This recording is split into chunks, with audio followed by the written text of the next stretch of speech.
Hello, everyone, and welcome to the How to Let Go Masterclass. My name is Jamila Reddy, and I'm so honored and grateful that you decided to show up and give yourself this time. And I want to begin always with just like a moment of deep gratitude for yourself, because the part of you, that little voice inside that saw this and said, there's some learning to do here. There's some expansion to do here. There's some growth to do here. Just take a moment to connect in with that part of you and just send a little gratitude. Thank you.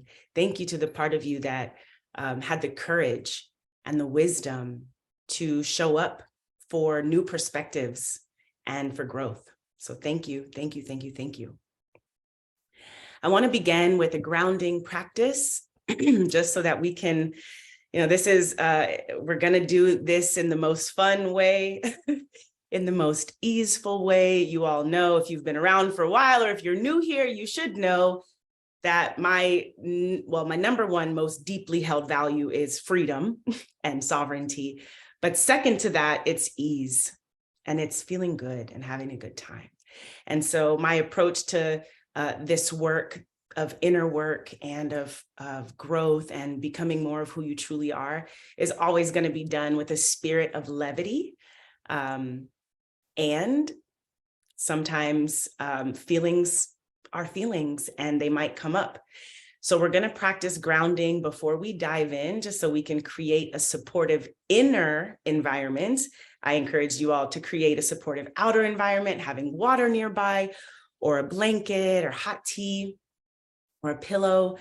But the practice is to create a supportive external environment and then to cultivate a supportive internal environment. So we're going to do a brief grounding meditation. And if you don't have a meditation practice or you're not familiar with meditation, that is okay. There is no right or wrong way to meditate. So if you're like, I don't know how to, you can start. The first thing you can let go is the worry that you're not doing it correctly. So wherever you are and however you are, you can close your eyes for a moment, or just pick something beautiful or a blank spot on your wall to focus your gaze upon. And start to connect with your breath. Start to draw your attention and your awareness towards the sensation of breath moving through your body. There's no need to manipulate or change the way you're breathing right now. Just see if you can zoom in, focus your attention on the breath traveling through your body.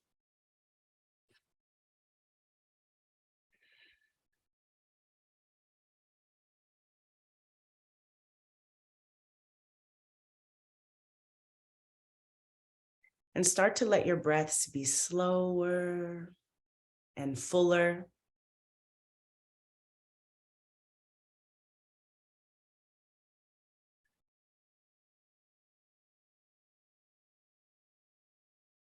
Letting your exhales soothe any tension that you're feeling in your body or your heart or your mind. With every exhale, you can imagine or visualize any tightness, any resistance, any tension just melting, melting, melting away.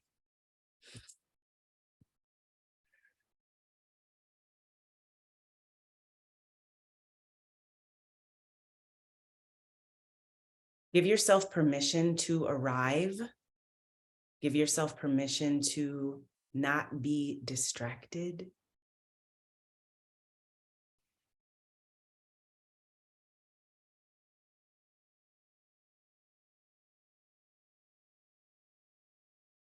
Your body has its own intelligence and it absolutely knows what to do. So don't worry too much about if you're doing it right. Good.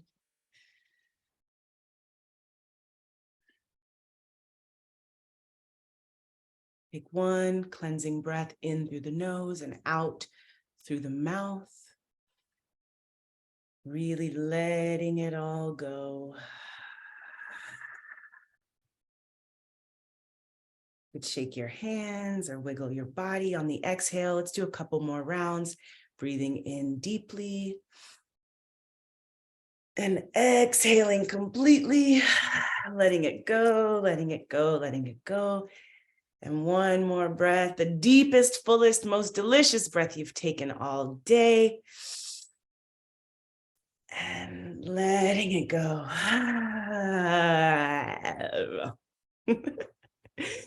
Hello, hello, hello, everybody, and welcome. Thank you for being here for How to Let Go. So some of you shared in the chat before we began why you're here and what you want to let go of. So I just want to start by zooming in on possibility. What is available to you as a result of your willingness to do this work? So letting go simply and quite frankly increases your options.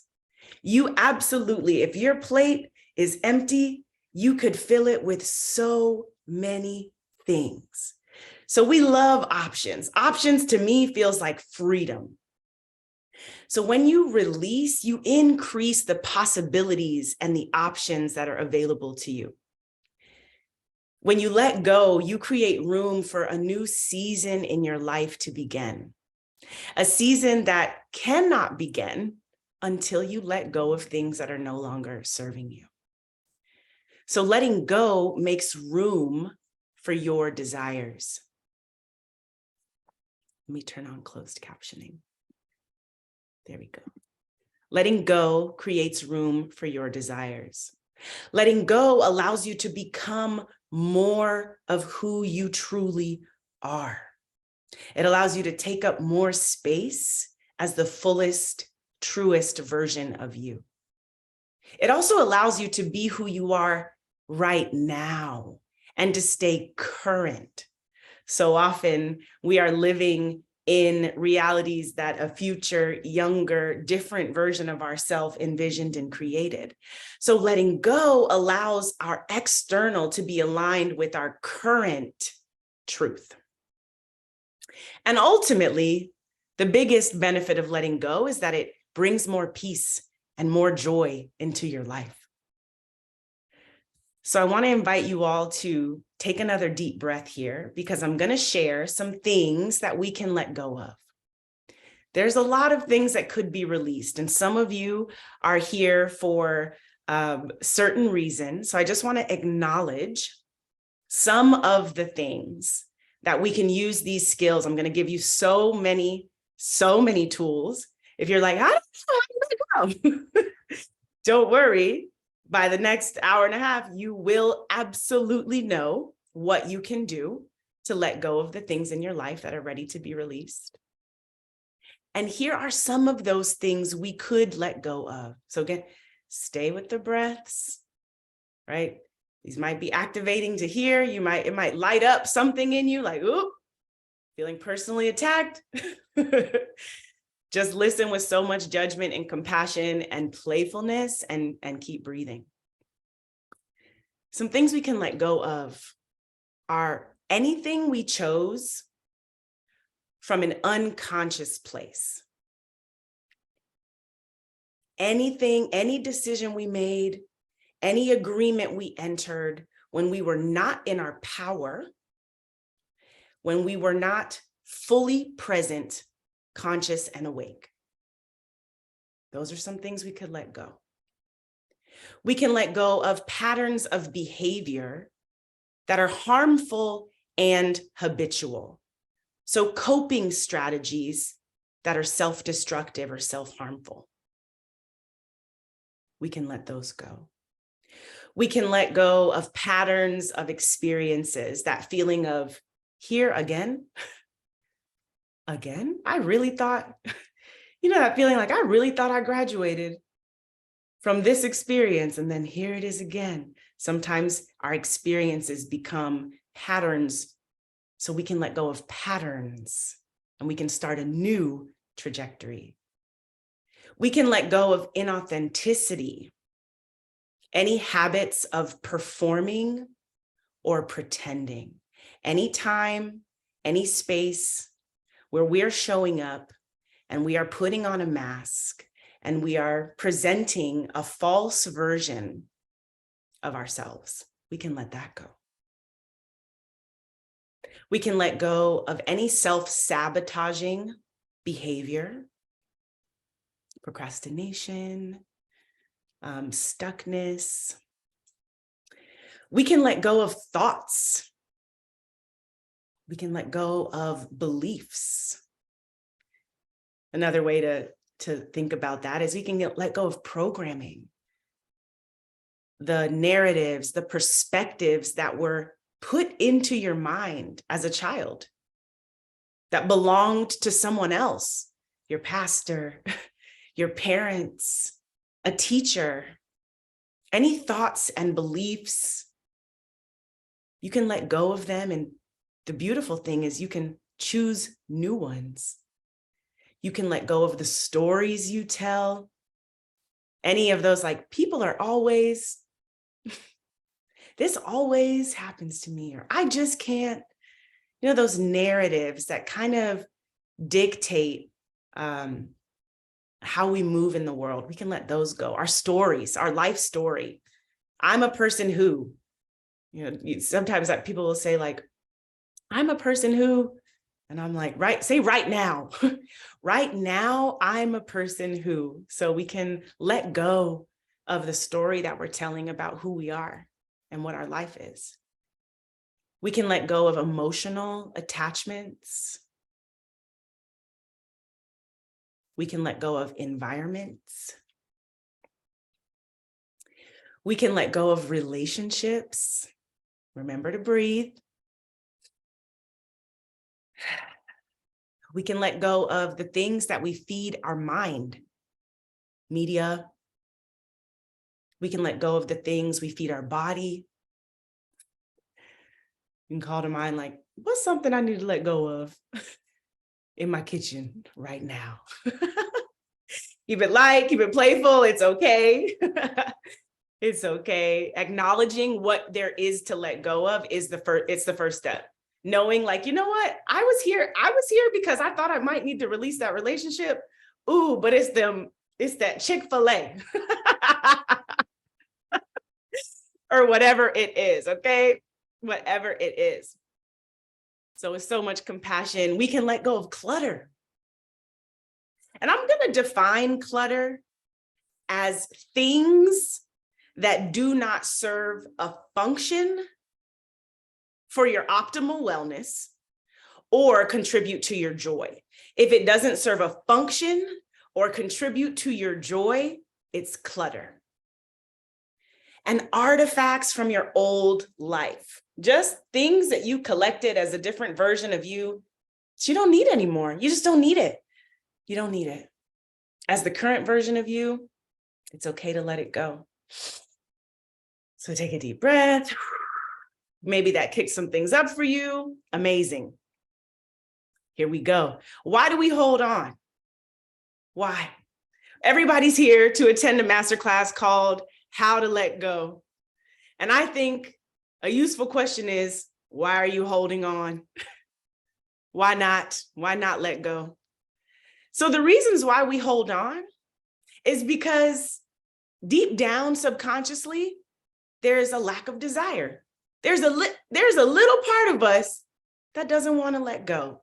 So just say hello to that part of you that doesn't want to let go. Hey, there's a part of me that's holding on to something that I think I might need to let go, but I kind of don't want to. I'm not ready to. I'm not feeling ready to. Just say hello to that part of you. Just acknowledge and validate it. It's totally okay. And some of the reasons why we might not want to let go is because we don't want to feel the feelings. Ooh, we don't want to feel the feelings. We don't want to feel the heartbreak. We might not want to feel guilt. We might not want to feel embarrassed. Ooh, I said I was going to do this, but now I'm not. Ooh, kind of embarrassing. We don't want to feel shame. We don't want to feel judgment. We don't want to feel fear. These are big, dense, heavy, difficult, painful emotions. And holding on to things is a strategy that we use to avoid difficult emotions. That is a strategy that was appropriate at some point in our lives. That worked for us for sure. There was a time where we held on because that was the best thing for us to do. That guaranteed our safety. So it was an appropriate strategy and can be an appropriate strategy. But it's a strategy you have to choose with conscious awareness, not on autopilot, because that's what you used to do when you were 5 or 9 or 12 or 20 or whenever. So typically, when I see people who are holding on to things, it's because they think they're less likely to experience negative feelings if they hold on. If I don't break up with this person, I don't have to feel the sadness of heartbreak. If I don't quit that job, I don't have to feel the discomfort of uncertainty. And so because people are lacking in skills to cope with difficult feelings, instead of letting the feelings come to the surface, we're maneuvering around them. So we anticipate distress. Part of the reason that we hold on to things is because we anticipate that releasing is going to be a distressing experience, and that the distress may be beyond our capacity to handle. Another reason why we hold on is because sometimes the things we have to let go of shape our identity. So reinvention is a part of letting go. And whenever you reinvent yourself, whenever you become new again, whenever you step into a new timeline, a new chapter, there absolutely is a version of you that has to die, that has to be laid to rest. And that person, because we are self-compassionate, because that person held us down for years, because that person got us to where we are, sometimes there's a holding on to the person we used to be because it's comfortable and familiar and we love them. You also may be subconsciously afraid of what is expected of you or required of you once you've moved on. Ooh, if I stop procrastinating, y'all are gonna have to hear my, if I stop this, if I let this go, I'm gonna have to do this. There is some work ahead. There is some work ahead, okay? You're gonna have to, it's gonna take a little effort. It's gonna take a little effort.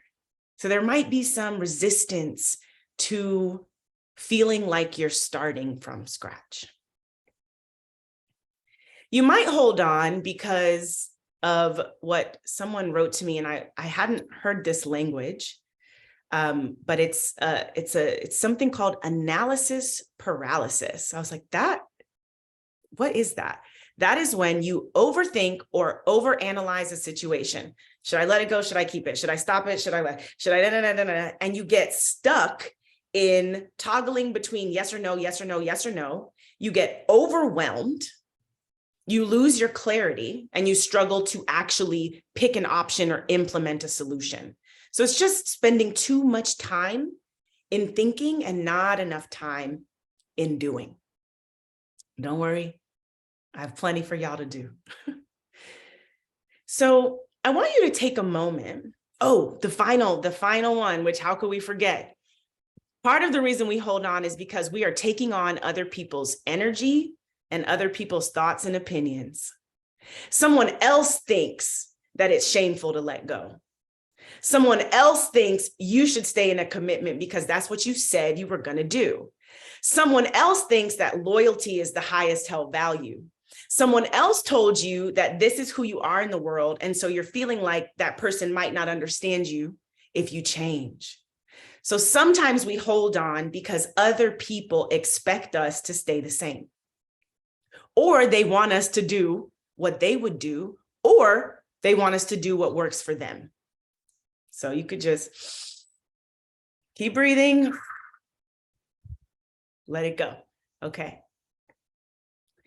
So I want to invite you all to think about what's your starting point? What's the origin story? When I said letting go, rather holding on, is a strategy that worked for you at some point in your life. At some point, see if you can connect in with the previous version of yourself that learned that holding on was the way to go. Maybe your parents held on to money, each other.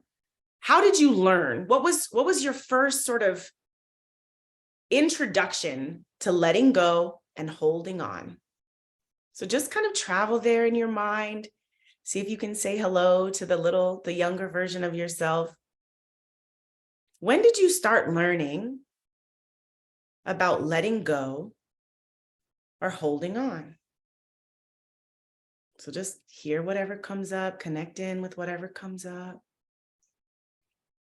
Perhaps you could ask, what was your first experience with having to let go? Take a big breath.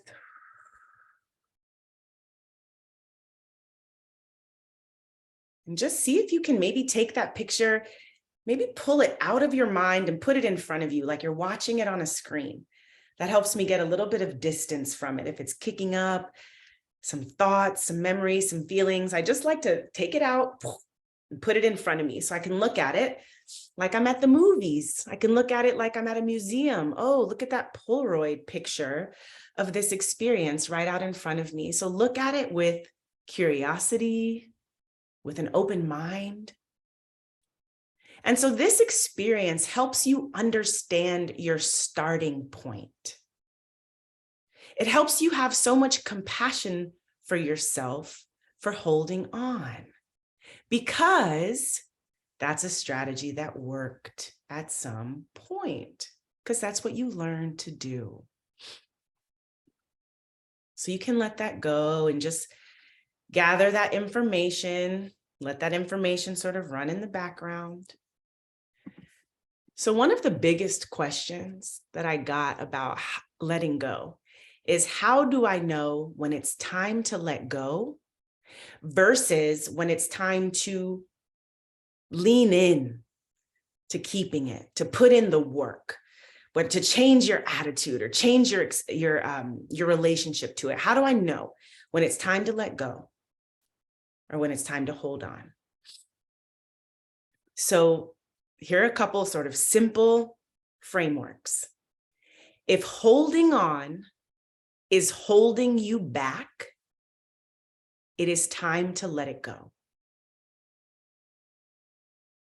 If holding on is holding you back from your dreams, back from your desires, back from your wellness, your joy, it's time to let it go. This is from Mel Robbins, this quote, if it's a drain or a pain, let it go. If it's a drain or a pain, let it go. If it's hurting you, if it is causing you physical harm, emotional harm, mental harm, let it go. And if it's draining you, so if it's not balanced and reciprocal, if it is something that, let's for example, we can use, I use this one all the time because it's easy for me, is watching the news. You can think about, how do you feel before you do it and after you do it? For me, this is actually I'm very grateful to be constantly evolving, but watching the news used to absolutely deplete my energy. I would turn off the news or unscroll and feel like, whew, like I have nothing. I need to like lay in the fetal position, holding myself, because that just took everything out of me to consume everyone else's experience, to hear about all these things going on in the world that used to drain me. So when you come away from a person or a place or an experience and you feel depleted, you feel burnt out, you feel overwhelmed, you feel checked out. You feel checked out. You know, when you're like, all right, I'm gonna leave my body. This is too much. So I'm gonna just kind of float away and not be fully engaged. Someone's talking to you and you're over here. That's draining you. Okay. So if it is draining you, it's time to let it go. It's time to let it go if you can recognize that something had a purpose in your life during a specific period of time, and it no longer serves that same purpose in your life now or in the life that you're trying to create. So I'll give you a specific example from my life. When I was launching my business, I knew that I needed a job that allowed me to work on my own time. I couldn't be, I was waitressing before. I've had many, many, many jobs. I was a waitress. I was a babysitter, all of these jobs that required me to show up and be fully present. You can't be working on your laptop when the baby is, you got a 2-year-old. You got to be fully engaged. So I was like, I really want to launch my business, but I need a job that supports my side hustle. And so I got a job working part-time at a nonprofit doing communications work. They gave me a laptop, which was amazing because I didn't have one. So I was able to teach my very first class and start blogging and making content and graphics. And this job that I had provided me with the financial stability to get my business off the ground. And then once my business was launched, I found myself having 2 jobs. I would wake up in the morning, write a post, then I would go into my meetings, work at my job from 10 to 5. And then afterwards, I would try to do an interview, or I was scheduling classes and podcasts around my job. And I realized, the benefit of the job was to give me the foundation for launching my business. And then my business was launched. So I was like, I actually don't need this job anymore. And in fact, this job is taking up too much of my space. So that job absolutely was what I needed. It was amazing. I could work from anywhere. I could travel. I could be flexible with my hours. I could do something that was somewhat in line with the work I was doing already. I was writing and creating content for my job, and that's what I was doing in my business. So it really did serve a purpose. It was giving me energy for years. It was allowing me to not worry a moment about how am I going to make money from my side hustle. I could just do it with generosity, freely. I could do it freely. And at a certain point, the job became an obstacle as opposed to something that was feeding me. So something else took its place. The energy that it was giving, it used to give me something, and then something else took its place. So if something has simply just outrun its course for the purpose it served in your life, it's okay to let it go. It's okay to let it go when you've learned what you needed to learn from it. It taught you something. I deeply believe that every experience that we have, everything we go through, is something that teaches us something and helps us become more of who we fully are. So if you had an experience that you needed to have to learn something from that experience, a way of moving in the world. For example, I'll give you another example from my personal life. I used to be so open-hearted, just believing in the inherent goodness of all people, trusting that hurt people. And at the end of the day, everyone has this beautiful seed of compassion. I believe that still, right? But I lack discernment. So my open-heartedness, many times, my open-heartedness and my lack of discernment got me into situations where people were taking advantage of me. And so I learned, open-heartedness without discernment doesn't lead me to the outcome that I want. I learned everything I needed to learn from being blindly trusting, from being open-hearted without discernment. I learned everything I needed to learn from that. I can close that cycle. I'm going to be open-hearted with discernment now. So when there's a way of moving through the world that taught you something and you've completed the lesson, and when you've completed the lesson, right? And another way you can check in with that is acknowledge the gifts. If there's something that you're thinking about letting go of, you can ask, what did this teach me? What did having this teach me? What did doing this show me? What did this give me? How did this evolve me? Because a lot of the times we're not ready to let it go because we haven't integrated the wisdom from that experience.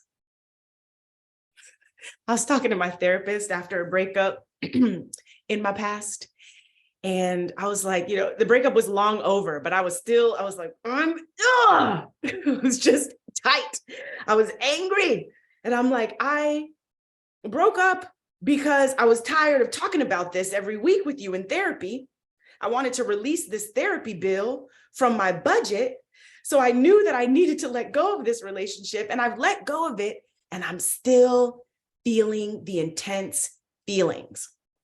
My therapist was like, have you tried integrating what you've learned from it? There's a part of you that's holding on. Maybe that part of you wants to really take everything you can get from an experience that felt extractive. What did I learn from this? Those intense feelings, what did they teach me about what I need? What did they show me about how I like to live and how I like to be treated?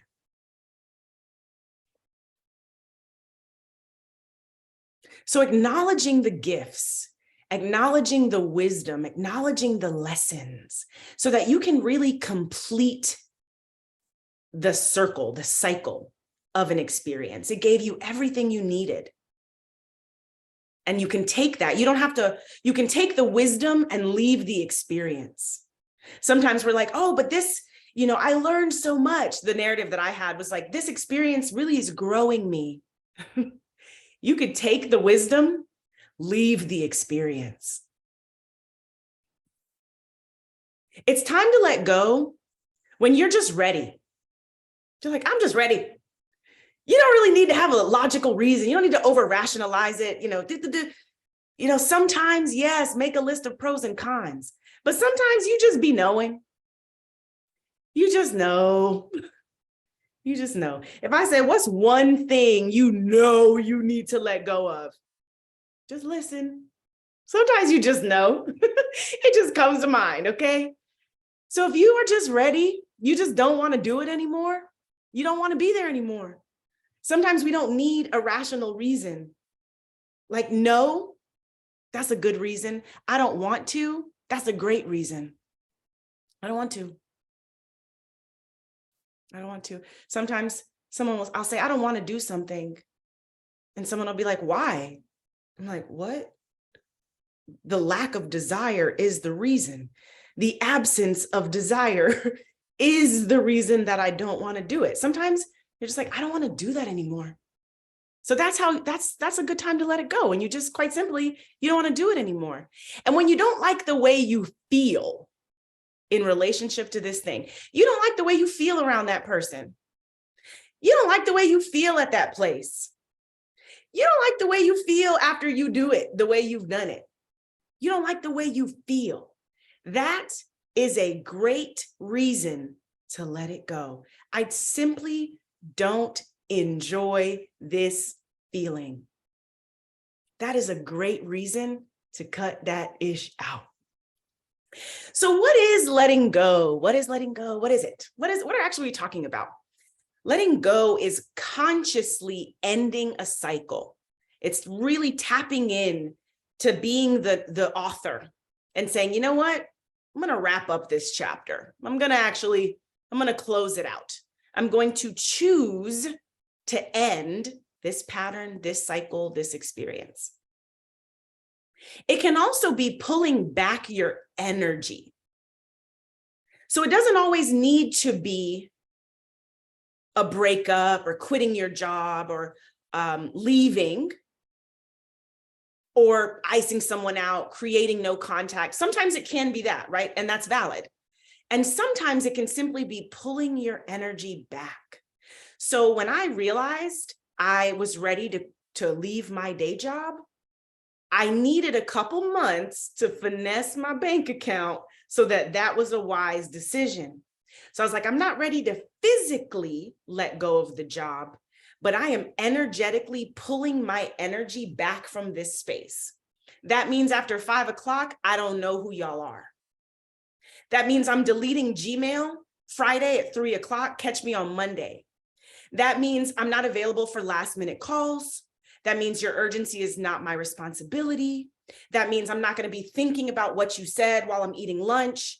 I am pulling my energy out of that space and giving it back to myself all the time. And you can actually, this is a practice. If you find yourself thinking about a person, place, thing, experience that you need to pull your energy back from, you're like, oh, I'm overthinking about this, or I'm not even in this workspace anymore, and I'm running that conversation, or I'm replaying that experience that I had over and over.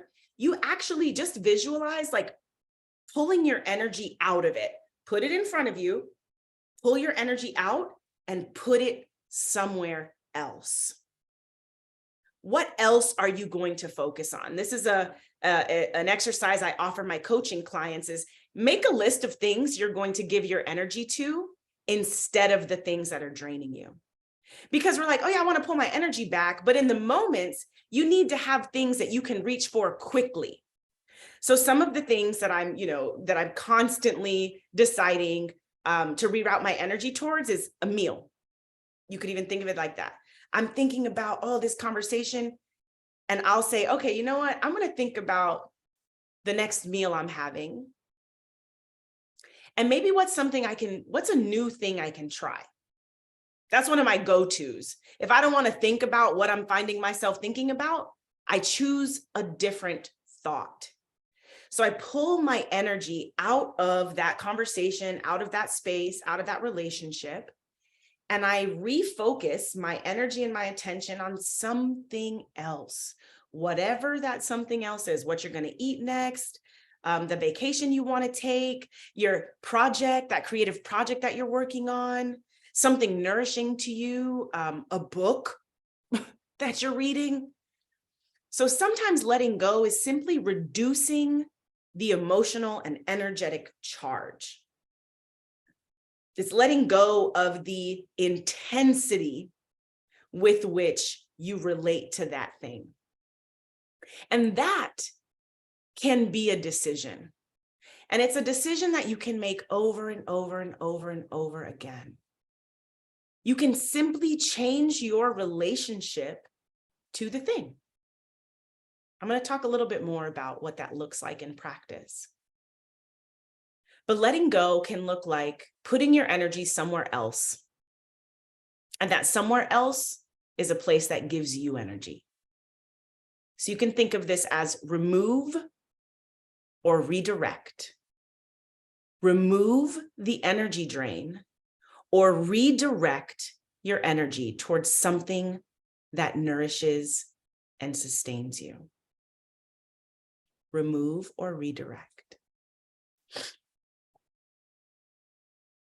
So a big question that I got is, how do I let go with courage and confidence? And if you've taken any of the classes, you're like, here she goes.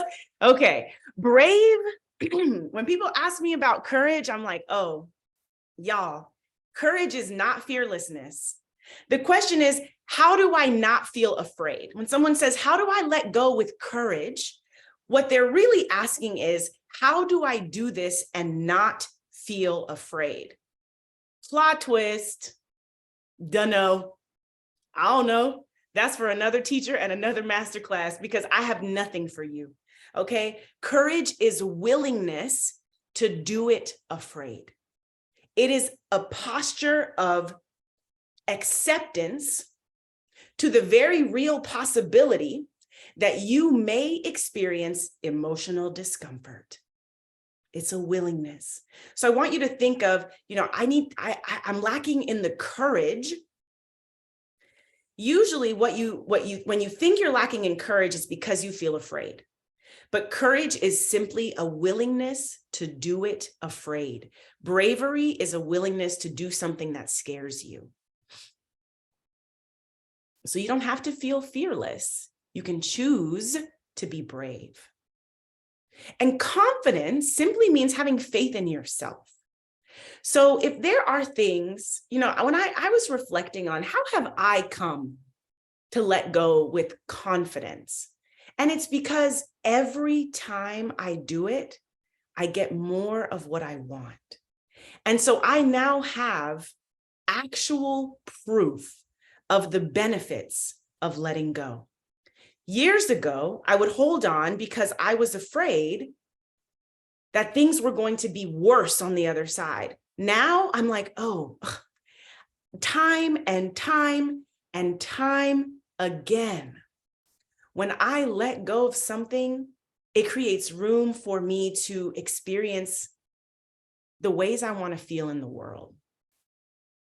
And so that practice of repeatedly holding yourself down, that is how you build self-trust, is because you do the brave thing and you see that, oh, actually, I didn't die. My life didn't crash and burn. It actually got better. And then you do it again and it gets even better. Then you do it again and you're like, whoa, it just gets better and better and better. And so confidence is a result of courageous action, not a prerequisite. I need to feel confident before I have this conversation. No, having the conversation is how you develop confidence, because you are repeatedly showing yourself, I can do brave things. I can do hard things. When I take leaps of faith, I am rewarded. I am protected. But you have to give yourself an opportunity to see the benefits of your courage. They will come. Another way you can let go with courage and confidence is to learn how to self-soothe.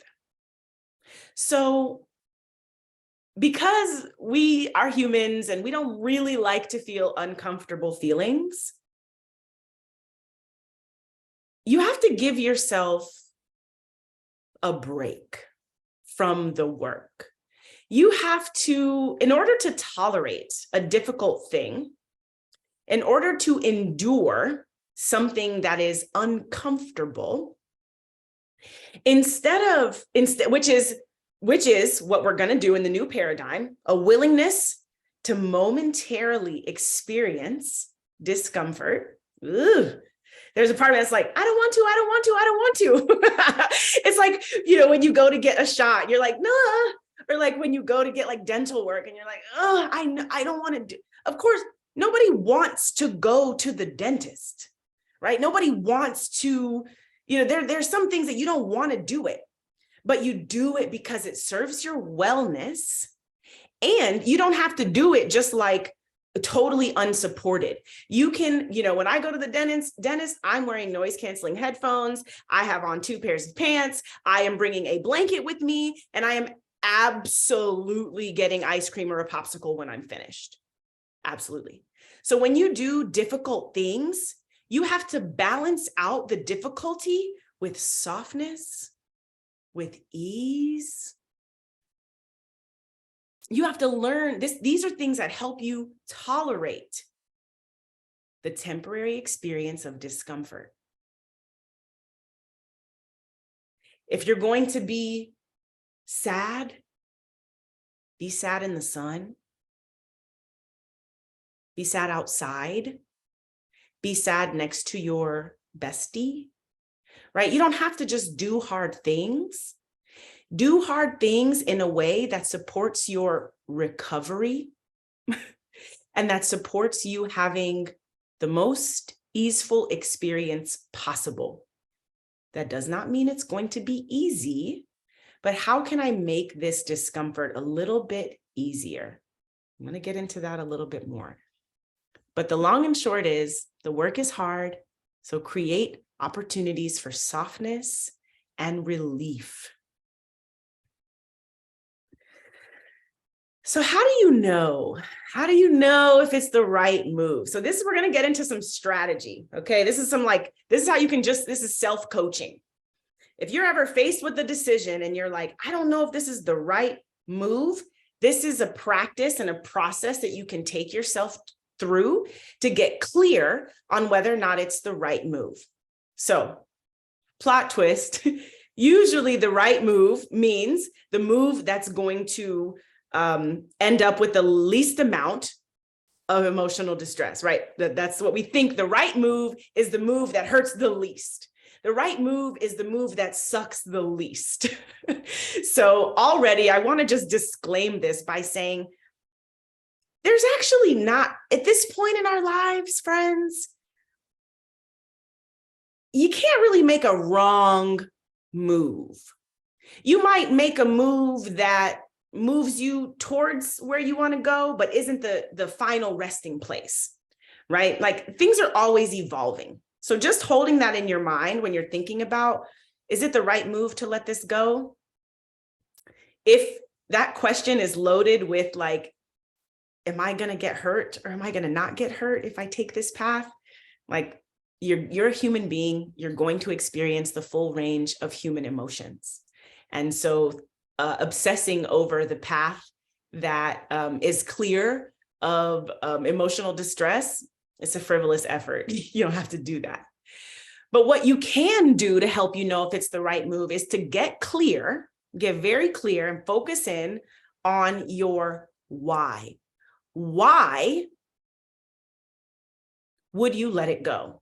What would letting it go give you? So in every release, you make room to receive. You'll know if it's the right move when you have a deeply compelling vision, a deeply compelling desire or dream or set of desires or dreams. So get to the core of how you want to live and why. How do you really want to live? In your one and only precious life, in this one and only life that you have the miraculous fortune to be living, what do you want? What matters most to you? How do you want to feel? Right now on my wall, right across from me, I moved my list of the ways I want to feel. I want to feel grounded. I want to feel creative. I want to feel playful. I want to feel calm. I want to feel free. I want to feel purposeful and fulfilled and connected and open and delighted and joyful and energized. That is how I want to feel most days. So if you know how you want to feel, if you are very, very clear about what you like and what you want, you will know when something is not contributing to how you want to feel. When I look at the list of the ways I want to feel, I can know absolutely if there's a choice I'm making, does holding on create the conditions for me to feel these feelings? Does holding on to this create the conditions for me feeling how I want to feel? If the answer is no, it is in fact the right move to let it go. It's absolutely okay. Another way you can think about this is getting clear on your values.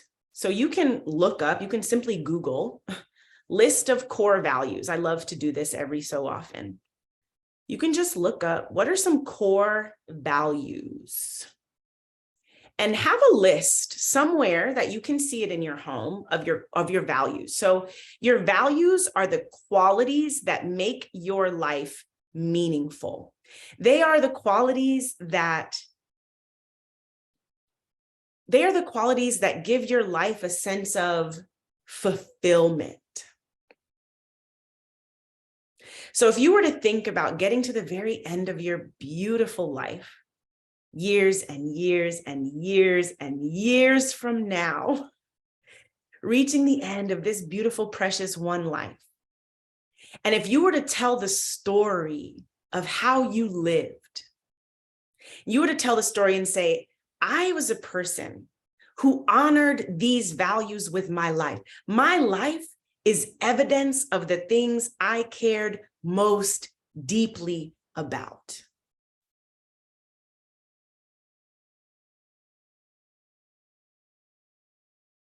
So knowing who you are beyond your relationships, beyond your roles, that is what helps you release things and stay true to who you are.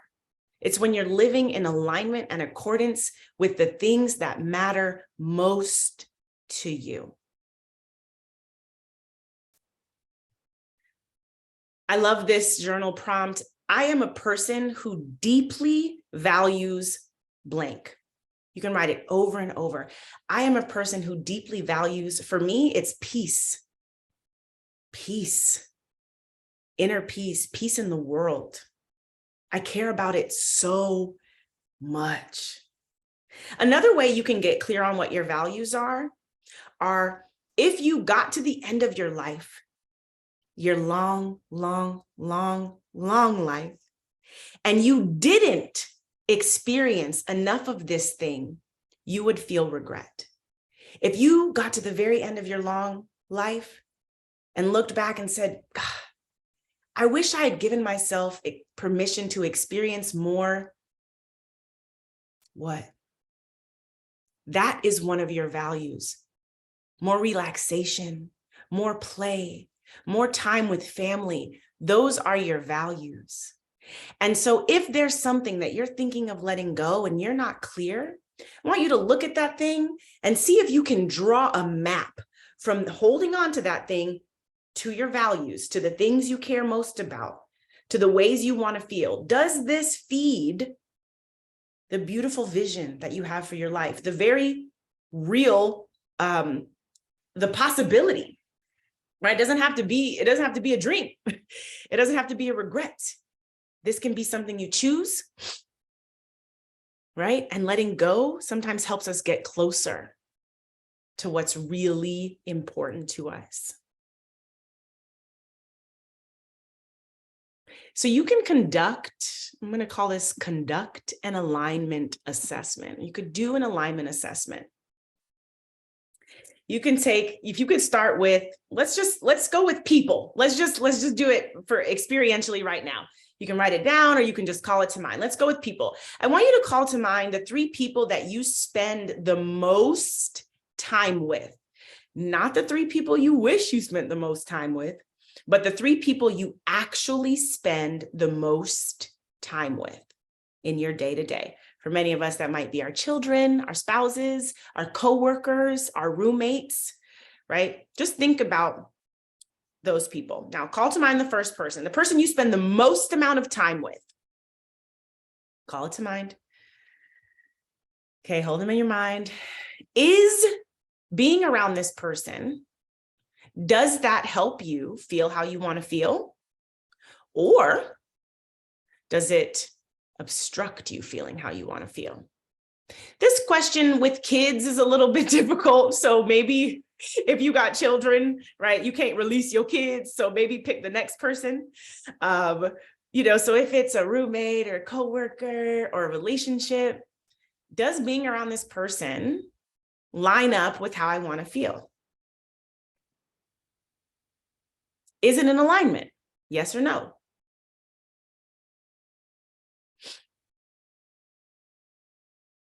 You could think about whether, does this relationship reflect my values? Is this a dynamic in which my values are embodied and present?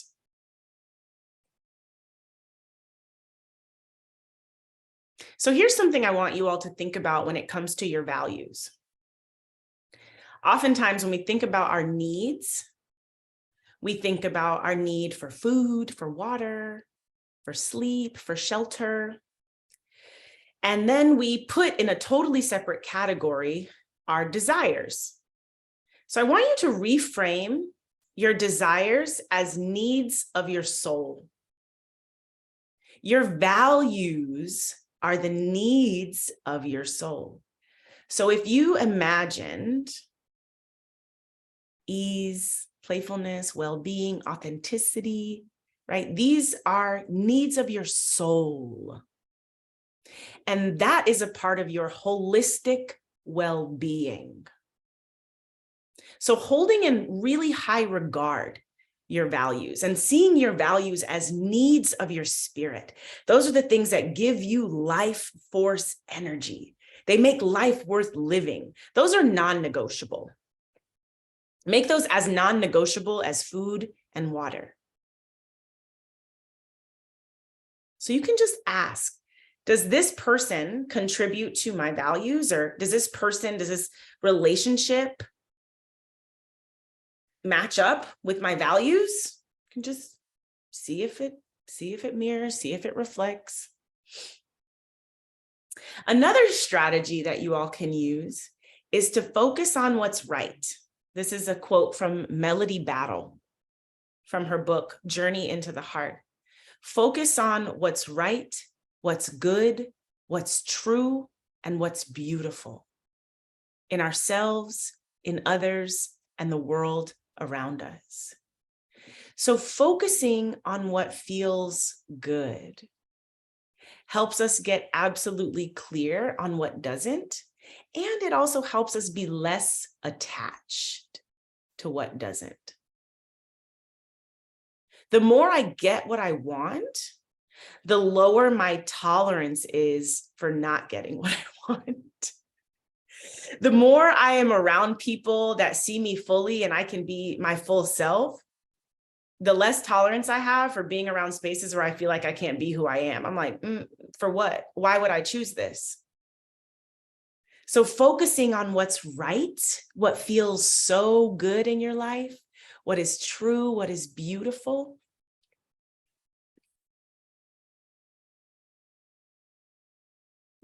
And asking, is holding on in line with what is right, what is good, what is beautiful?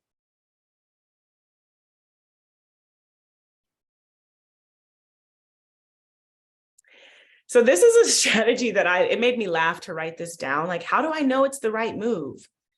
You know it's the right move if you choose to make it the right move. Like, you are truly the only one, you are the only person who can determine whether or not it's the right move. So you can choose to let whatever you choose be the right move. Whatever path I choose is going to grow me. Whatever path I choose is going to lead me to more of what I want, no matter what. A mantra that I work with all the time is my joy is possible no matter what. My joy is possible no matter what. No matter what. So being less attached to whether or not you're making the right move and choosing to see every experience as an opportunity to grow and to evolve. You can choose to make it the right move. Like, I don't know how this is going to go, but I know that however it goes, it's going to grow me.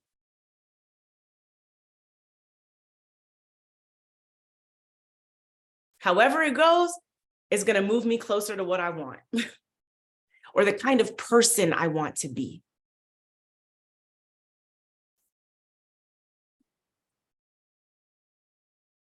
So that's just quite simply changing your perspective. It's choosing the way you look at something, choosing an empowered perspective.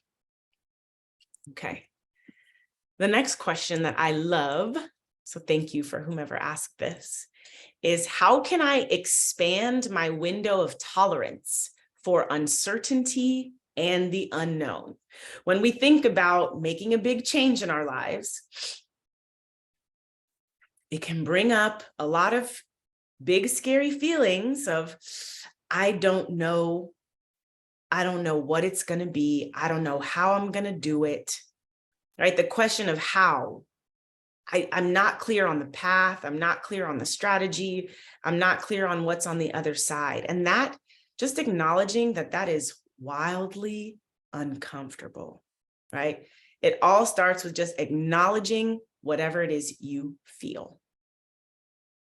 So you can expand your window of tolerance for uncertainty and the unknown by practicing breath work, meditation, and nervous system regulation, which are all mind-body strategies that help us get skilled at tolerating discomfort and bringing our body back to balance. So when we think about a window of tolerance, there's only so much discomfort we can take. There are limits, right? We have limits to the amount of stress we can tolerate. So one of the ways that you increase the limit so that you're not living in avoidance, but facing life head on, is to bring your body back to a resting state as often as possible. Every day, moment to moment. The other day, I was getting my niece ready for school. And I think children have a sixth sense. When you're in a rush, they slow down. So I was getting activated. I was like, ooh, she moving so slow. She moves so slow. And then when they close the door and we get there late, she's distressed. So I'm like trying to get it together. I feel myself. I feel the heat rising. I feel my chest tightening. I'm like, oh, I'm getting stressed.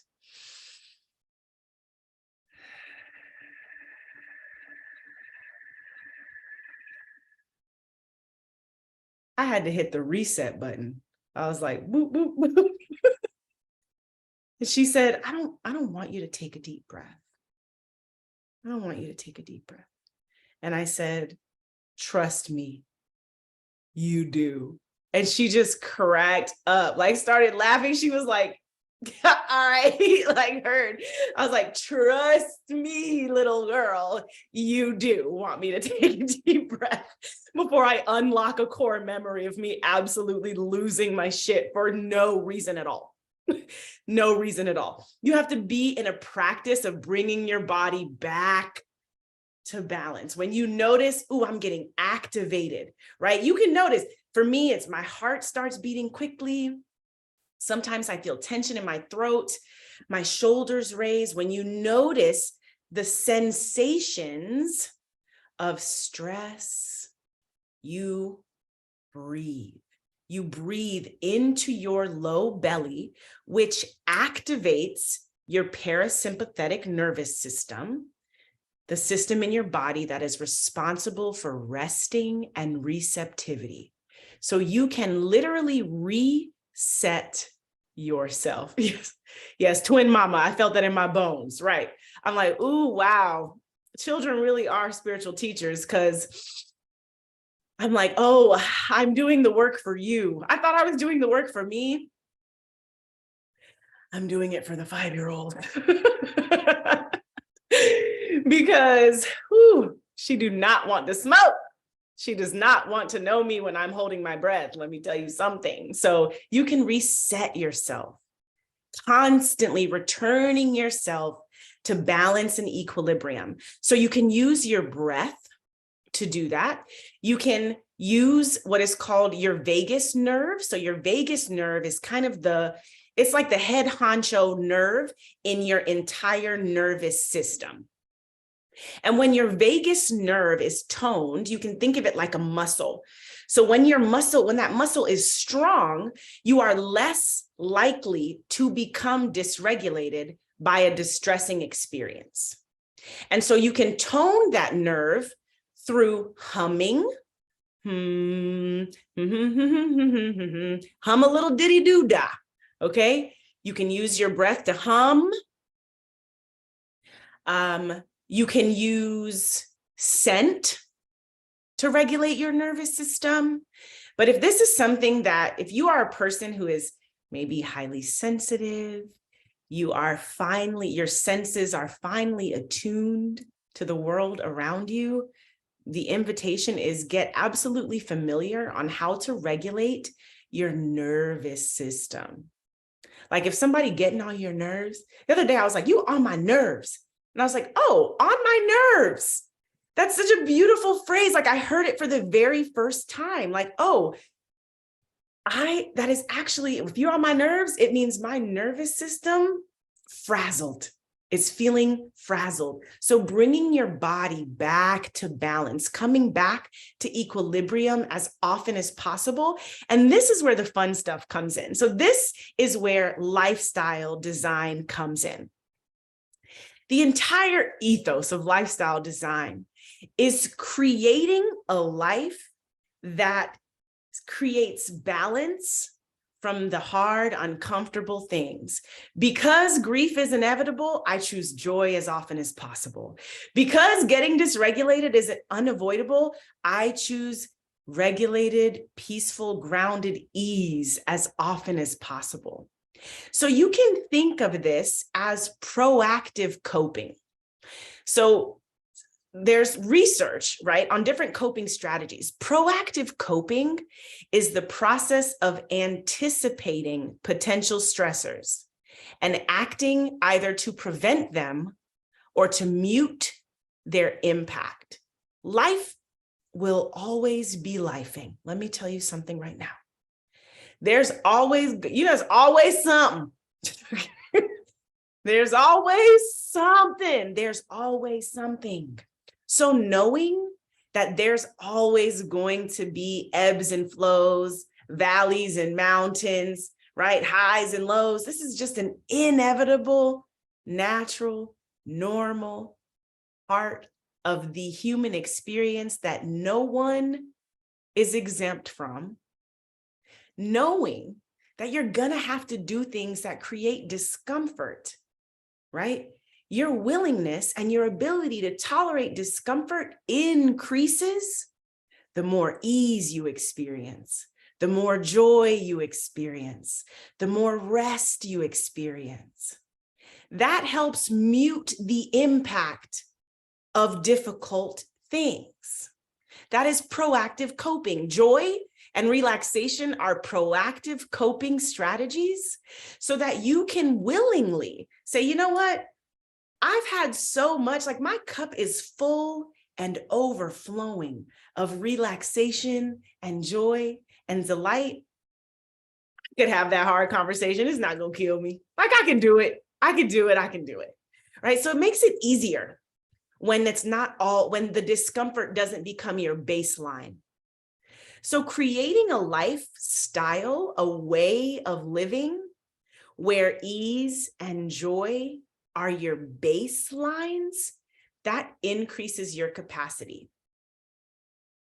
It just absolutely makes you more available to life. So making the things that energize you and please you a part of your everyday life. So another assignment I always love to give is write down your feelings goals, make a list of all the ways you want to feel.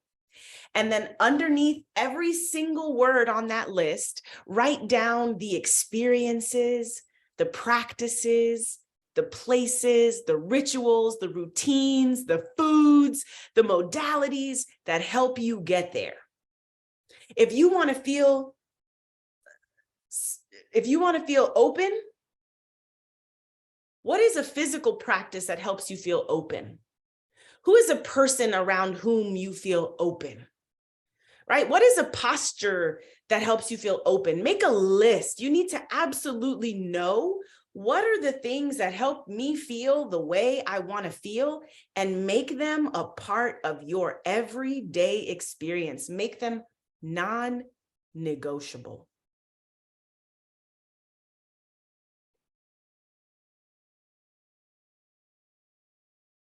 We have a couple more points. How y'all doing? Y'all all right? Okay, good. Very good, very good. Okay. Water, good time for water. Good time for a stretch break. Ugh. Okay. Good time to let go of that posture. Pick a new one. Yes. Ah. Ooh. I'm gonna open my window. Okay. We're just getting started. No, we're halfway there. We're halfway there. You all are doing great. Thank you for being so open and present and receptive. So we're gonna do a little practice. We're gonna bring in some energy work. And if you're not familiar with energy work, maybe you know of Reiki or the chakras. But the way that I like to think of energy work is that each of us have a field of energy. We live in a vibrational universe. Every single thing vibrates at a different frequency. Every single thing has a vibrational song, including yourself. And so you can think of your energy field as that little bubble, or you've heard of it, the aura. So you can think of your aura as this kind of beautiful encasing of your energy field. There's your vibration, right?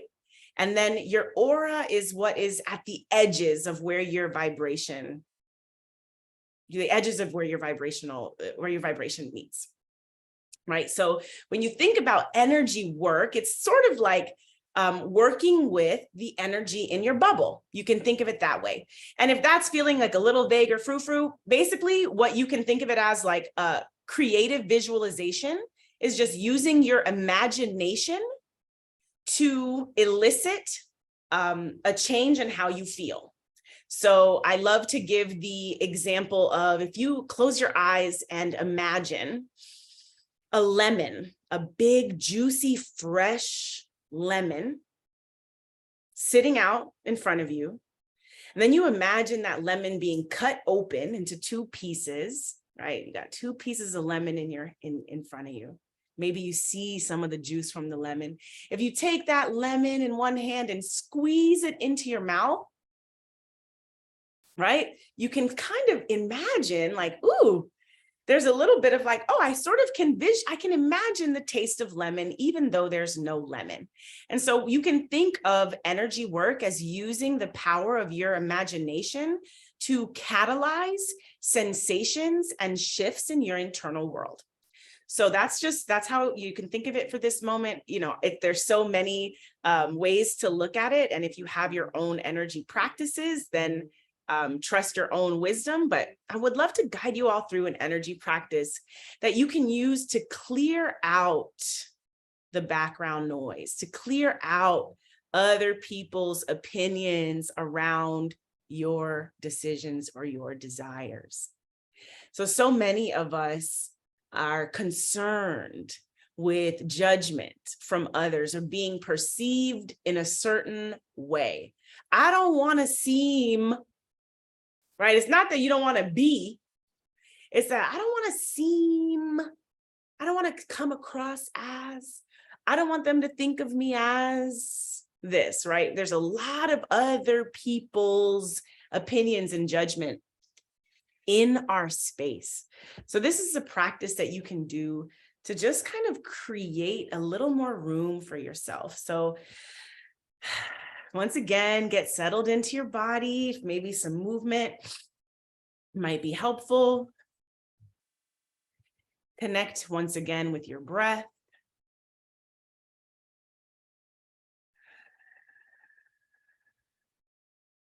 Start to take some slow cycles of inhales and exhales.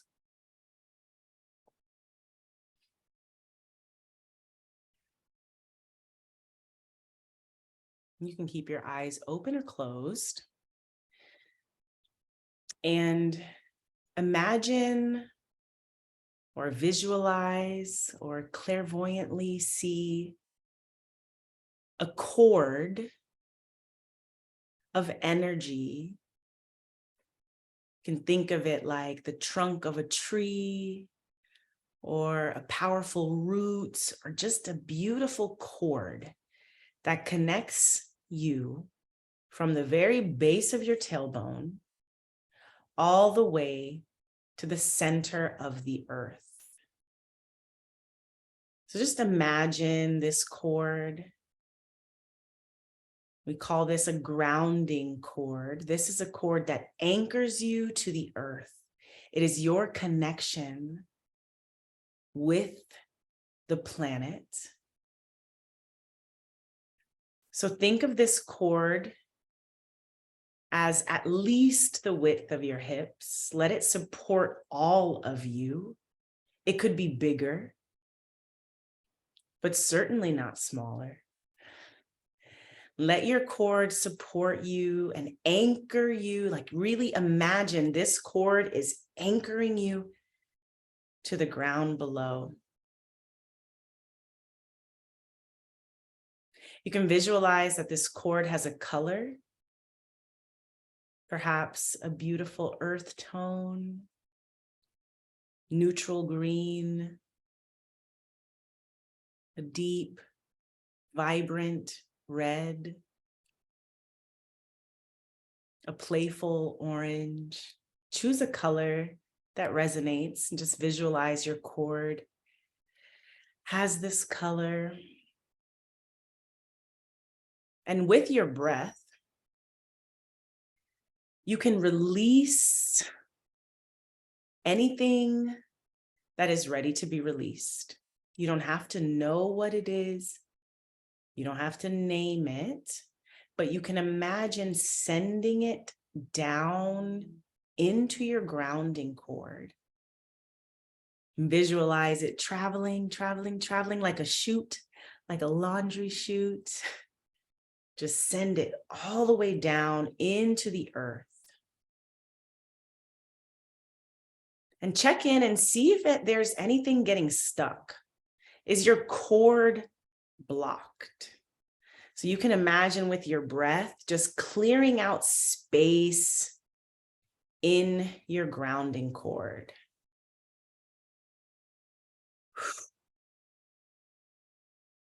Sometimes our ability to release gets blocked. So increase the permission that you have to release down the grounding cord.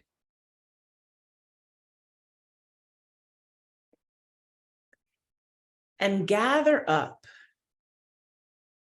with your breath, with your mind. Gather up any other people's opinions, any other people's thoughts, other people's ways of seeing the world. Start to gather that. Use your breath to comb through, to sweep up. Just gathering sweetly, saying hello.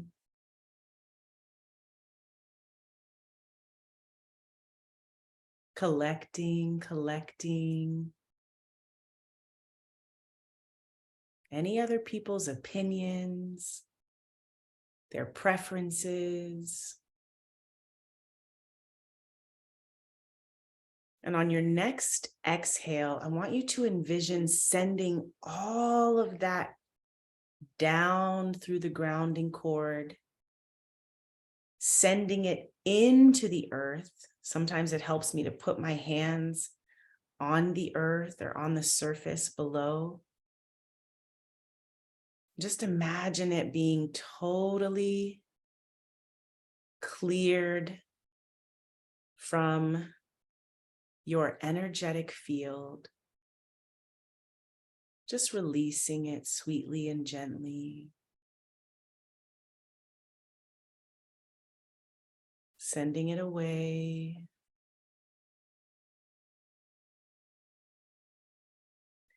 And just check in and notice what you notice. Notice if you feel more spacious. If you feel like you have more room for you. You can do a kind of 360 survey of your energy field. Am I holding on to any inauthentic energy, anybody's energy that just got all up in my space? Is anything or anybody lingering, hanging out, holding on? So just do a comprehensive sweep and use your breath to support your release. And trust that as you visualize releasing into the earth is one of the most powerful energies there is. It can absolutely handle whatever it is you're giving it. Nothing is too much, nothing is too heavy. So let go fully. The earth is going to be all right. It can take it. It knows how to compost it. It's going to transform that into something nourishing.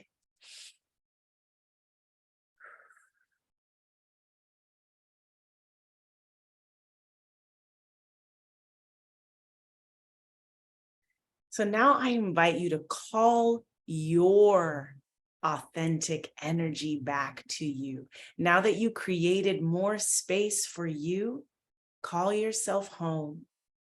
Wherever you left your energy, maybe in a conversation, maybe somewhere online, maybe an experience from your past, call your energy back. Call it back. Sometimes like to work with opening my hands and just saying, it's okay to come home now. All of my authentic energy, I welcome back. I call it back.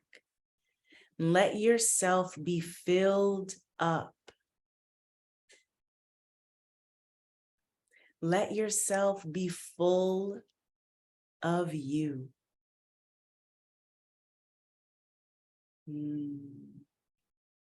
And feel what it feels like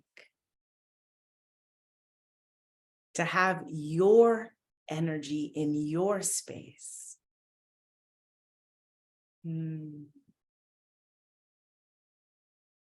If it feels good, you can work with the vibration of That sound sends signals to our mind that something good is happening. Feels good to be me. Feels good to have more room for myself. So just notice what you notice. You can release your grounding cord. Just imagine that cord kind of disintegrating or falling away sweetly, gently, and then bring up a new one to support you and your energy. Bring up a new cord from the center of the earth. Let it connect in with the base of your spine, holding you up.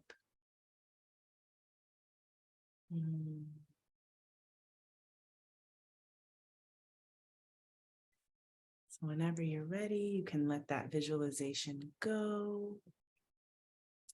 And just notice what feels different. Maybe nothing has changed. That's okay. You can stay with this practice and try it over time. Maybe you noticed a difference. For me, I always can feel like my energy has just whoosh, descended. Like, oh, the eagle has landed. There she is. Oh, she's back. So whatever you feel is all information. So that's an energy work practice that you can use to visualize clearing out other people's thoughts, clearing out other people's opinions, and adopting a posture of being willing to be misunderstood, being willing to be judged. I know for sure that people judge me. That's all right. That's all right. You don't have to manage other people's opinions of you. That is not your job. You don't have to manipulate someone's perception of you. That is a waste of your time. You don't have to do that. You could actually just give yourself that energy. Oh, the manipulation, trying to get someone to see me in a certain way. Like, I retire from that. I'm good. So part of letting go is just having a willingness to maybe be misunderstood. And we are inherently social creatures. We are so concerned with what other people think of us because when we were little, when we were babies, when we were toddlers, when we were children, being connected, being accepted meant being connected. If we didn't receive acceptance, that was rejection. And if our caretakers reject us, that could literally be a matter of life or death, right? If your parents reject, if they have little baby you, they say, nope, right? There's a lot of intensity around being accepted because being accepted by others used to be a matter of our survival. That is no longer true. That is no longer true. You are safe. Even if someone does not understand you, even if they judge you, their opinion of you, their decision to keep you, reject you, that has nothing to do with your safety. You are your adult now. And your safety is not dependent on someone else accepting or understanding you. It's not anymore. That used to be true. So you can just keep yourself current. Like, oh, if I feel really concerned with what someone else is going to think of me, I'm like, oh, there's a little part of my mind that is so attached to other people's opinions because I wanted to be accepted and connected because that was a matter of my survival. Not anymore. You are your adult. You are your caretaker.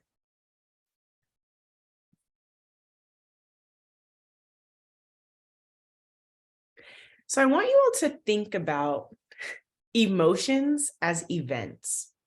And I love this framework because I think that befriending your feelings is the skill that allows you to live fully. Because feelings are part of what it means to be alive, Learning how to deal with those feelings allows us to experience more life. So I want you to think about if you know there might be a conversation, you might have to let someone go, you might have to let something go.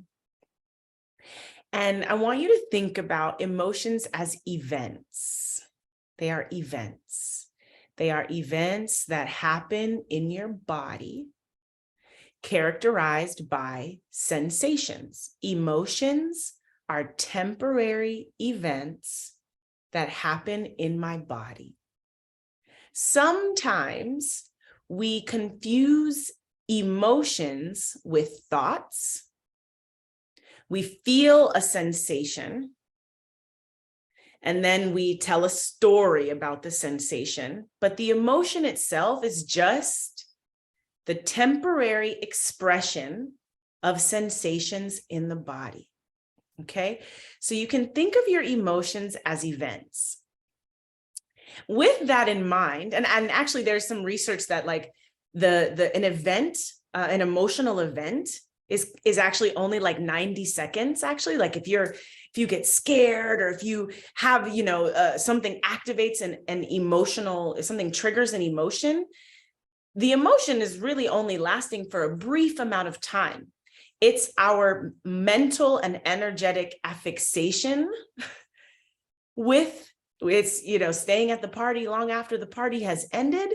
That's what's creating that chronic feeling of I can't let go of this feeling. So I want you to think of emotions as events and yourself as an emotional event planner. You can add it to your resume. I'm an event planner. I'm an event planner, and I plan the emotions that I experience. You don't have to just let feelings kick your ass. You don't. That's like going to someone else's party versus being the host of a party that you design and curate. So if emotions are events, you can plan for how you're going to be at that event.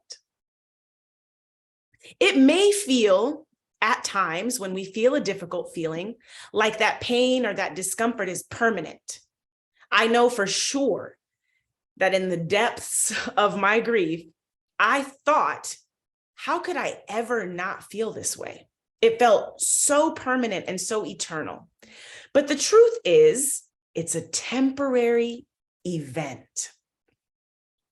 So if you can stay till the end of the event, you can make it to the other side, right? All you got to do, the event will end. That's the thing. You're like, ooh, if you feel yourself getting into an event, oh, I'm triggered, I'm anxious, I'm scared, I'm nervous, I'm afraid, I'm whatever, the event has started. You're like, oh, all of a sudden I'm here. So you're at a party and you don't really want to be there. You're like, oh, I just kind of want to go home. I kind of want to go home. I kind of want to go home. The next time you're at an emotional event, let yourself be there fully. Give yourself permission to arrive. That is why I say at the beginning of every meditation, give yourself permission to arrive. It takes practice. We practice. Meditation is the rehearsal. Life is the stage. Okay, so we sit down by our plants and breathe sweetly with our tea so that when we're triggered, we have had rehearsal. I give myself permission to be here fully. I give myself permission to be at this event for just a while. So when we're dealing with difficult feelings, let yourself be there fully. Now, someone asked me yesterday, actually, like, is it ever appropriate to not feel your feelings? Like, is there ever a time where it's not the right time to be there fully? Absolutely. If I were to go through the depths of my feelings in rush hour traffic with cars zooming, sometimes I'm like, you know what? It's not the time for me to be at this party. Thank you for this invitation. I need 10 minutes to get into my house. So sometimes, right, the emotion is asking to come to the event has started. And sometimes you can say, you know what? I'm gonna pause that and get back to it, right? So again, for parents, a lot of times it's like, this might not be the time. But creating, if you can't let yourself go there when the emotion comes up organically, you need to plan a rain check to get to that party as soon as possible. Let yourself feel your feelings fully. So get still, right? This is sort of like emotional intelligence 101, emotional maturity. It begins with giving yourself permission to feel what you're feeling. So that means giving it your full attention, giving it your full attention, giving the sensations in your body your full attention. Oh, wow. I can feel this here, or here, or here, or in my gut, right? Give it your full attention and breathe with it. You don't have to go into solving it, fixing it, resolving it, getting rid of it, minimizing it, none of that. You don't have to do that. You can simply breathe with it. You can acknowledge this is wildly uncomfortable. I don't like the way this feels.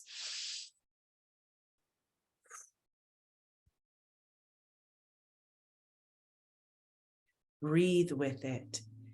Give the emotion permission to run its course. Greet it with respect, validate it. Sometimes I like to think of the emotion knocks on my front door and I open the door and I say, welcome. Am I happy that it's here? No. Do I treat it with the utmost reverence and respect because I know that it is a teacher here with information that I absolutely need in order to live the best life that I possibly can? Yes.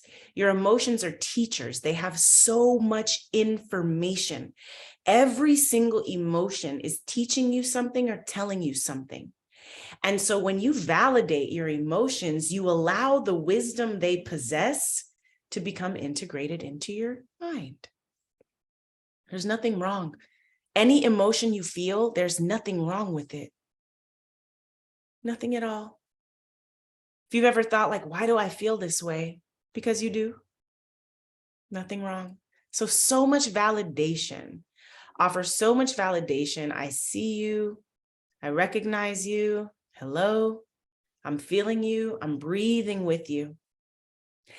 And then I want you to ask, as the emotional event planner, how can I make my time at this event the best experience possible? I don't really want to be at this party, but you know what would make it better? Some water, a snack, a stuffed animal. How can I make my time, my temporary time at this event, the best experience possible? So I want you to think about that. Proactively coping, knowing that difficult experiences are inevitable, step into the role of being an emotional event planner and design the experience you're going to have the next time you experience a difficult emotional event. What do I need to support myself through the discomfort? What do I need to support myself through the discomfort?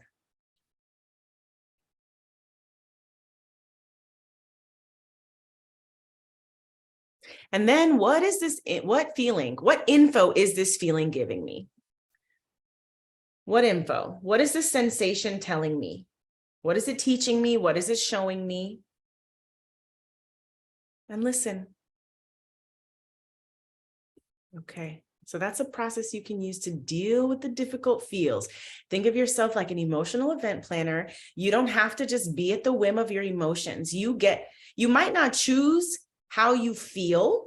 You might not be able to choose whether you feel sad or whether you feel anxious. You may not have a choice in that, but you can choose the way you respond to the feeling and the way you care for yourself while the event is happening. Okay, so that's where your choicefulness is. I want to make space for questions, but I'm going to give you all homework. I'm going to give you all assignment to take home with you. Your homework is to think about the future version of yourself that is already living the life you want. Maybe that's 5 years, 1 year, 20 years. Maybe you don't have to give your future self an age. Just visualize the future version of you that is living the life that you want. Get clear on the details.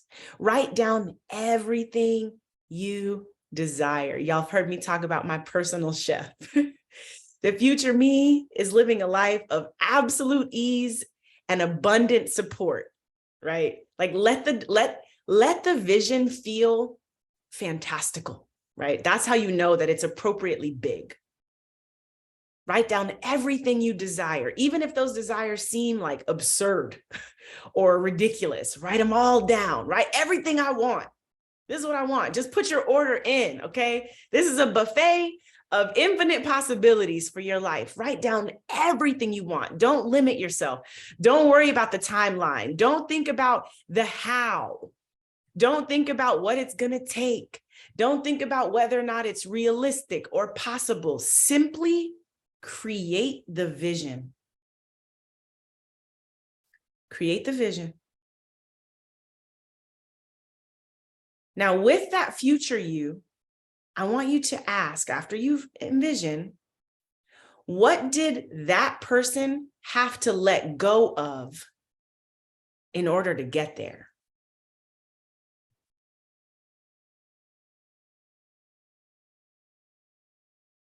What did the you in 2035, what did you let go of to get there?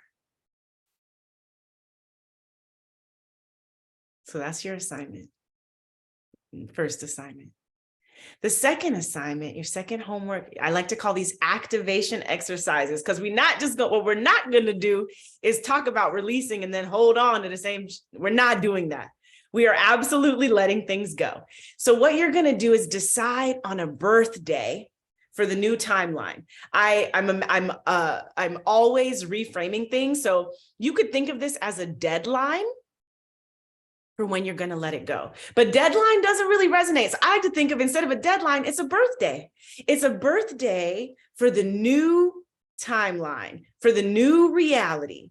You could even have you a little party. Give it a birthday. Give yourself a date. By this time, we're not doing that no more. By this time, I've let it go. So give yourself a birthday. Give yourself a deadline. Deadlines help you prioritize and hold yourself accountable. And then the final invitation is to seek community, accountability, and support. You never have to do any of it alone. You don't. So if you're like, you know what, I need to let this go, and I'm going to let it go by April 1st. Tell someone who's going to be like, remember when you said you was going to let that go? Who's that person, right? Sometimes I will announce something before I even have, that's how I hold myself accountable.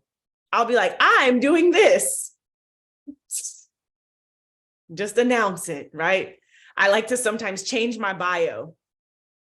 I'm just going to, to hold yourself accountable in whatever ways you can. Ask people to hold you accountable. Like, hey, I went to, you could say, the next time one of your loved ones says, like, how you doing? Like, say, oh, I did this masterclass today on letting go. And at the end of it, she invited us to ask for accountability. So I'm just asking, here's something I want to let go of.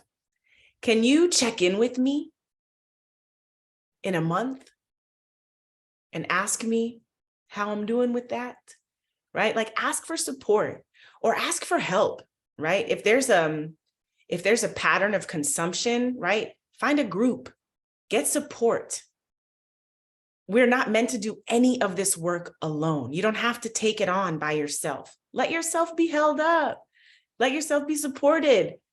It's easier when it's easier. Like that is, I'm like, the work doesn't always have to be hard.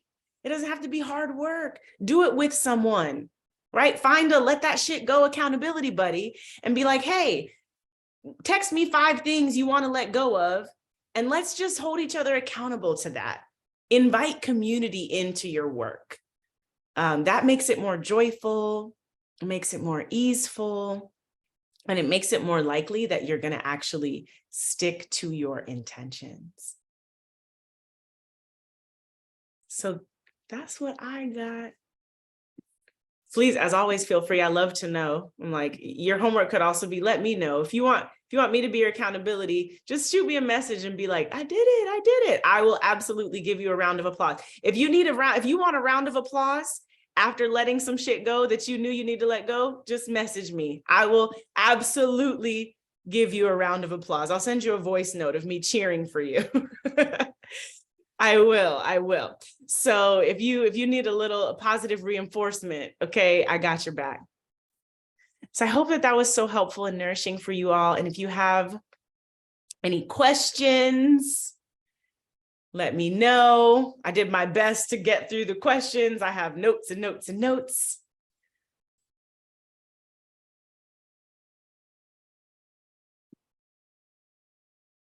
You can feel free to drop them in the chat or send them to me directly. Thank you so much, everyone, for coming. Oh, wow. Someone shares, this workshop took me to the final page of the journal I've been working through since 2020. Love it, love it, love it. Thank you all so much. I'm so grateful for you. The final reminder, just like let yourself be motivated by possibility.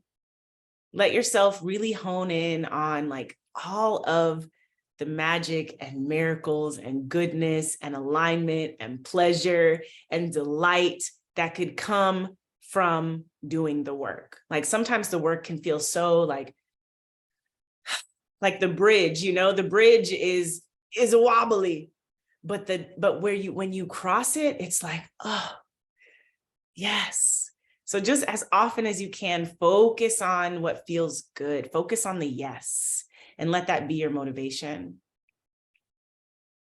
Yes, someone shares, I realized how much more I want to let go of than I even realized. Yes, there's so many things.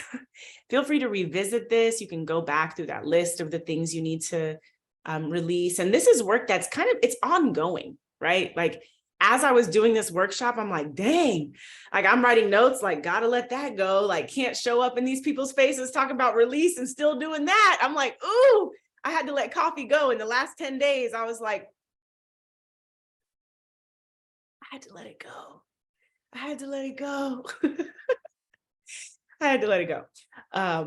And again, it's not always completely eliminating it from your life. Sometimes it's changing your relationship to it. Sometimes it's engaging with it more consciously instead of on autopilot. So be playful with it. Keep going, keep growing. Thank you, thank you, thank you. Oh, all the shine squad. I miss y'all so much. I miss the shine squad. I'm so glad you're here. Okay, I see a question. How did you arrive at peace as the center as opposed to any of your other values? Was this a process that took time? Other than Googling values, is there anything else that you did? So I like to envision my ideal day. Like if I had unlimited money, unlimited wealth, unlimited options, and it was my birthday, or I just got to, be like, queen of the world for the day and design whatever day I want. I love this exercise. How do I wake up? What kind of bed do I wake up in? I envision journeying through my ideal day. Who do I eat lunch with? What is the physical movement I do? What are the smells? What are the sights? What are the textures? I envision my most beautiful day. And I write that down, or you could even record it, or you could just sort of take yourself through a guided meditation or guided visualization. And then you extract from that vision, you can extract your values from that vision. So like in my ideal day, I'm taking it easy peasy from morning to night. I'm waking up slowly with no alarm. I'm getting out of bed slowly. I don't rush anywhere. There's harmony in every interaction. When I sit around the table, there's no tension. I feel inner peace, right? So usually I take myself through my day and I'm like, what am I doing and how do I feel? When I sit down for breakfast, what am I eating and how do I feel? What do I see and how do I feel? Who am I with and how do I feel? And so I use that as information on what my ideal lived experience is. And what you can do is kind of just write down, like, what are some of the values that emerged as part of that day? And for me, peace is just like, is core. I also know that inner peace, like I imagine if every single person on the planet felt a profound sense of inner peace, just for a moment, just envision the world. If every single person felt a profound sense of inner peace, I'm like, I'm doing my part. So peace is the center of my values, not just because of how it feels, but because it is my contribution to the world. It is my energetic, vibrational contribution to do what I need to do. Because when you think about people who aren't at peace, you already know, right? So I'm like, I'm not going to be complicit. Peace is my offering to the world. Thank you all so much. Yes, we got event planners in the house. I love it. Okay, love it, love it, love it. Plan your events. Remember, you are the artist. You are the creator. Your life is a masterpiece and you are the artist. And at any time, you get to hit that redesign. Nope. Remember Etch-a-Sketch? My niece just got an Etch-a-Sketch and she's like, look, and she'll show me. And I'm like, oh, that's beautiful. And before I can even say anything, she's like, she loves it. So I'm like, have the Etch-a-Sketch energy. It's okay. It's okay. It is okay. You are the designer. You get to create whatever masterpiece out of your life that you want. So keep that in mind. Be so courageous. Be so willing. I'm grateful for each of you. Thank you. Give yourself a round of applause. Yay. Give yourself ooh, thank you so much. Yay. Good job. Yes. Thank you for showing up. Thank you for being willing. Thank you for breathing. Thank you for listening. Thank you for reflecting. I'm grateful for each of you. I'm excited for each of you. I will send the recording out shortly. Take care, be well, drink water. And I will see you all when I see you. Thank you so much, everyone. Take care. Bye.